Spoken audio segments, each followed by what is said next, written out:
आणि आता पाहणार आहोत मुंबई त्याचबरोबर पुणे शहरांमधील टॉप 9 बातम्या। मुंबईला पाणीपुरवठा करणाऱ्या तलावांच्या पातळीमध्ये सातत्यानं घट। सध्या जवळजवळ 100 दिवस पुरेल इतकाच पाणीसाठा। रविवारपर्यंत पाणीसाठा 36.23%वर। गुढीपाडव्याच्या दिवशी मुंबईकरांकडून दमदार सोनं खरेदी। सोनं 92,000वर, मात्र गुढीपाडव्याच्या मुहूर्तावर तब्बल 778 कोटी रुपयांची सोनं खरेदी। मुंबईकरांनी खरेदी केलं 840 किलो सोनं।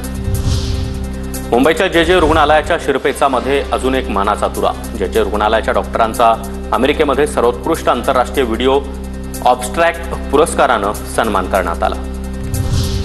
यांत्रिक झाडूनं कोस्टल रोड चकाचक होणार। मुंबई पालिकेनं पूर्व आणि पश्चिम महामार्गाच्या स्वच्छतेनंतर आता कोस्टल रोड मार्गिकेच्या स्वच्छतेचा निर्णय घेतला।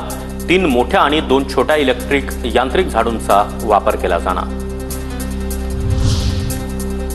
गिरगाव पटेल पूल पुनर्बांधणीची प्रतीक्षा। रहिवाशांना होणारा त्रास अद्यापही कायम। 1.5 वर्ष उलटून देखील पुलाचं काम सुरू नाही। रस्ता ओलांडताना रहिवाशांना अडचणी।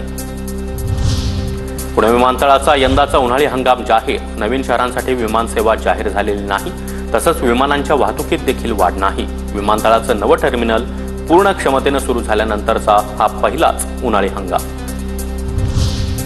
रेडी रेकनरचे नवे दर उद्या जाहीर होणार। 2 वर्ष रेडी रेकनरमध्ये वाढ नाही। दरामध्ये किती टक्के वाढ होणार याकडे लक्ष। सरासरी 7 ते 10% वाढीची चर्चा।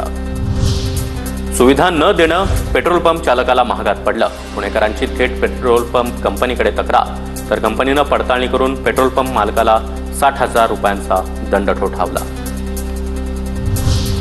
मुलबाळ व्हावं यासाठी पत्नीनं मित्रालाच पत्नीसोबत शरीर संबंध ठेवण्यासाठी घरी आणलं।